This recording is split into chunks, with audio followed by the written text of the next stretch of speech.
So I figured I'd start taping a little where I live, kind of some of the zone. I know there's people on YouTube that love to see some Sasquatch area. I live right in the middle of it. Right now I'm walking up kind of a shallow valley, leads up into the alpine good. If you went straight line up over, I'm going into the Rockies. And I say 150 kilometers to be Jasper National Park. It's where David Thompson, one of the most famous legendary explorers of all time, had an encounter with tracks. And if you went, let's say 50 kilometers east of me, that's where William Rowe had one of the best documented Sasquatch cases. It's featured in all kinds of specials. Roger Patterson put it in his book, great book. So that's where I'm at, going for a hike, just gonna see what I can find today. All right, found a spot here where something bedded down last night, or has a lot. Everything's pushed over. It's not cut, so it's not human. See, it's just bent over. Don't see any fur or any scat. This is just kind of a weird spot. And you see here, the berries are still green. They haven't ripened up yet, but all this understory is all berry plants. Thimbleberry, huckleberry. I passed some blueberry earlier, so all kinds of food here.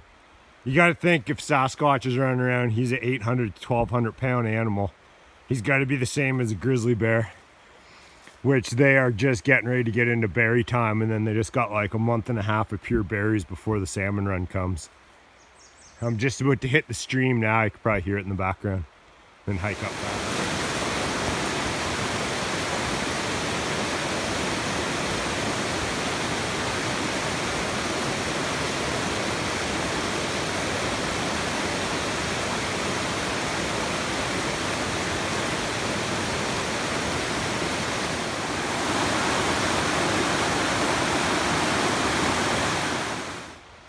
So here's an old trap box here from Martin.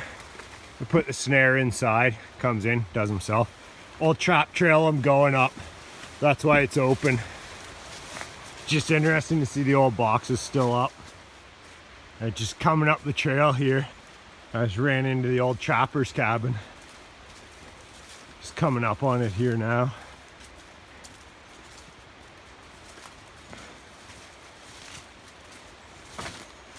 Beautiful little piece of paradise. Imagine the good times that were had up here. No technology, nothing. Just a guy having a good time. Here's the front door here, which the front door is actually facing the river, not the trail.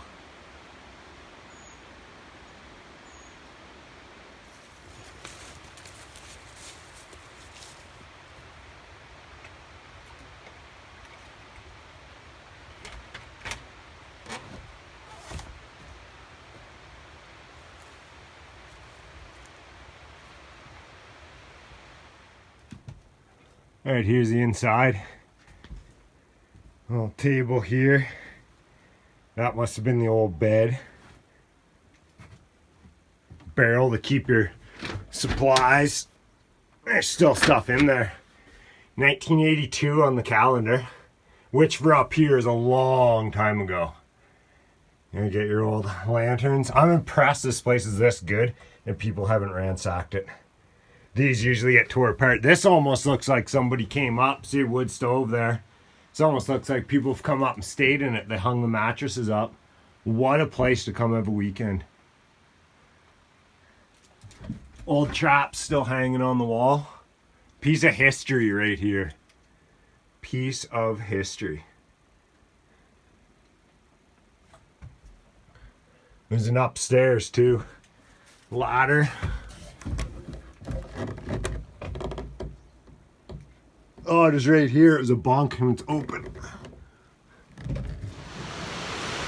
So I left the cabin, hiking up the stream further. I figured I should say one thing. You see me go into the cabin with my big knife out. That's not because I'm sketchy or worried of people. That's sometimes animals will shack up in the old cabins. And the last thing I want to do is open the door and have a wolverine or a lynx or something hiding out in there with its den. That's why the big knife. I left the cabin upstream a ways. Just came out into an opening. pure sheer face.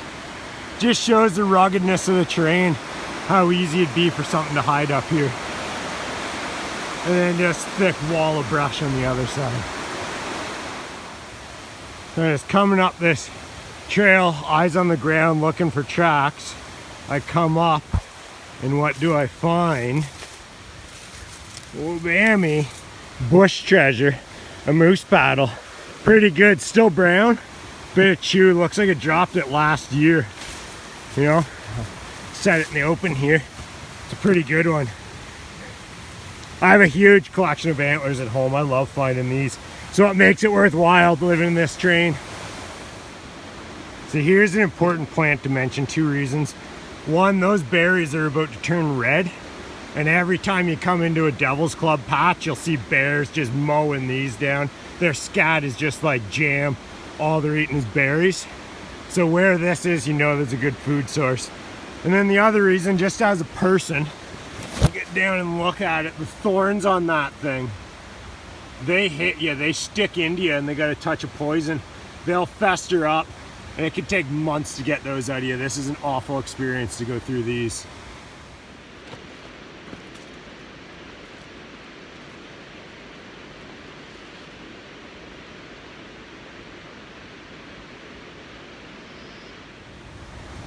So when I'm out, the ground's really hard to get tracks. So when you come to a spot like this, it's a track trap. You gotta look, you know, you got impressions like that. You got impressions up here. Nothing's definitive, you can't tell what it is, but you know, if you hit one fresh, you find something. If something walked here, you can tell how that's bent over. It's not human. I'm like over 4 kilometers in. Haven't seen a human track yet. Who knows what it is? Bear, wolf, deer, moose, elk, Bigfoot, could be anything. I definitely have some movement up here now. All right, with what I was saying earlier about the tracks, got some scat here. It's looking like it's a small bear. I don't know, that's actually kind of a strange one. I'm gonna say like small to mid-sized black bear. This is really growing in on me. I also have the feeling like I'm pushing a bear up the trail. I had that scat, now it's all been kind of beat down. I'm up to my shoulders in Devil's Club and Thimble area. If this doesn't open up soon, I might turn around. I don't want to chase a bear down. Got a moose antler to fight him off with and my knife and bear mace, but you know, hopefully it opens up again.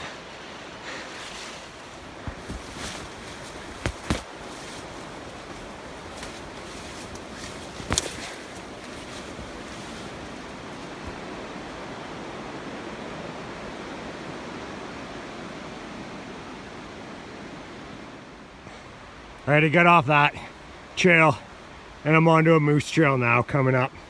It's all right. Got some scat here. It's older, last year's, then trails. All right, I'm gonna see what happens. Pretty hot out. Can't really hear anything because I got that loud creek beside me.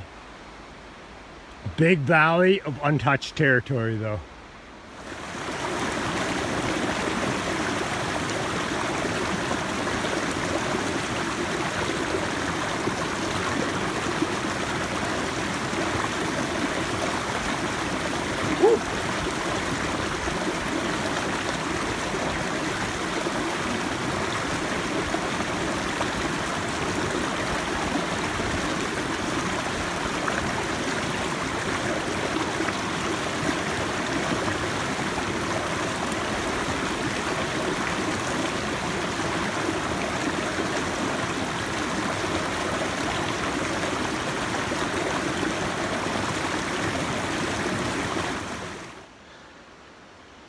So I'm coming up the trail, left the creek.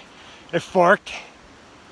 One went either side. I went up the ridge, up the middle. There's a decent game trail going up it. Coming up into the alpine. I'm hoping I come up and get a view and I'll be able to see all sides. Do a bit of spotting for a little bit before I head down. It's a pretty good climb now though.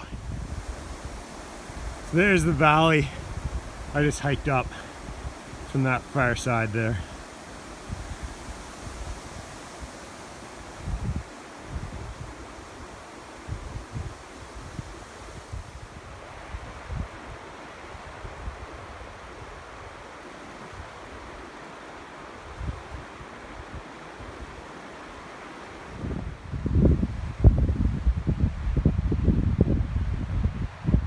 Up here now, we're in the base of the alpine. Pretty rugged country.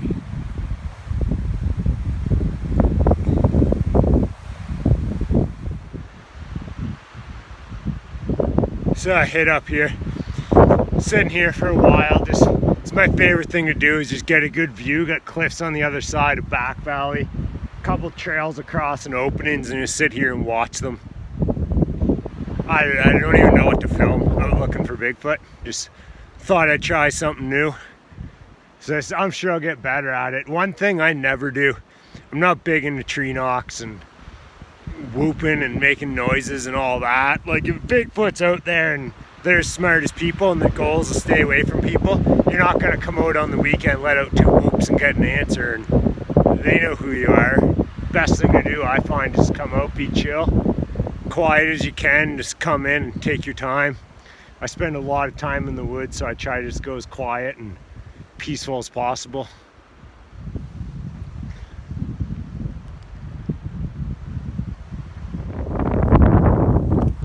Alright, I just got up and I got a mountain goat behind me.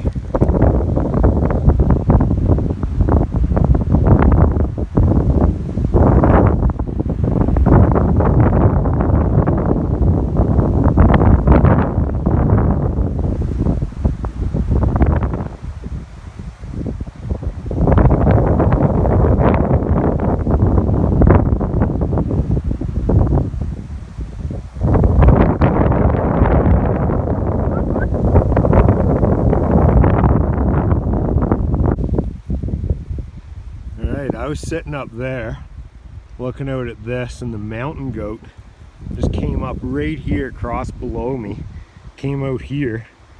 I got up, he was out behind me. I just had like a 5-minute standoff with him. I gave him a whistle and he took off running down, but I gotta go down past him now. I was pretty excited. So that goat took off here, right down my trail I came up.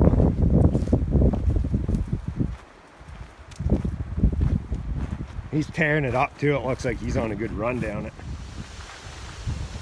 Alright, that was awesome, that goat. Been a while since I've seen a goat just out in the wild like that.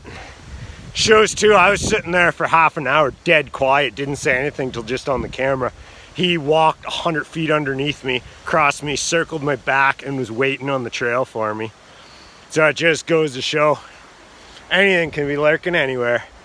Now I'm just gonna probably finish filming unless I see something else real cool. There's a dark cloud rolled in Main Valley. I think there's a rainstorm blowing in. The wind's picked up. Now I'm about 7 kilometers from my truck.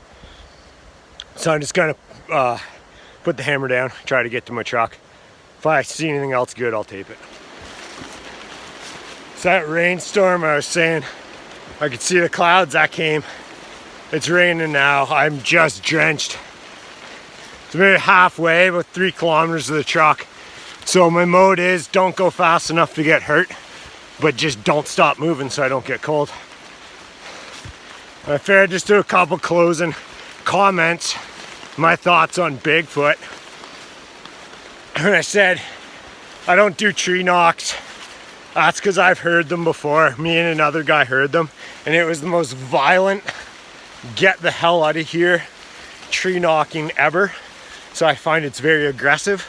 And just like that goat came up on me, I find I have way better experiences in the woods if I'm calm and just kind of being part of nature and being a calm human.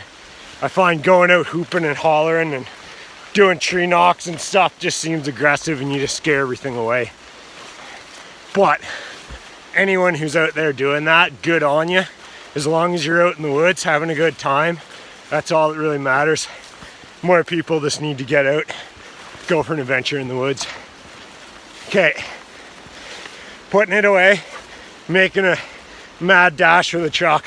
It's starting to rain harder. I'm out.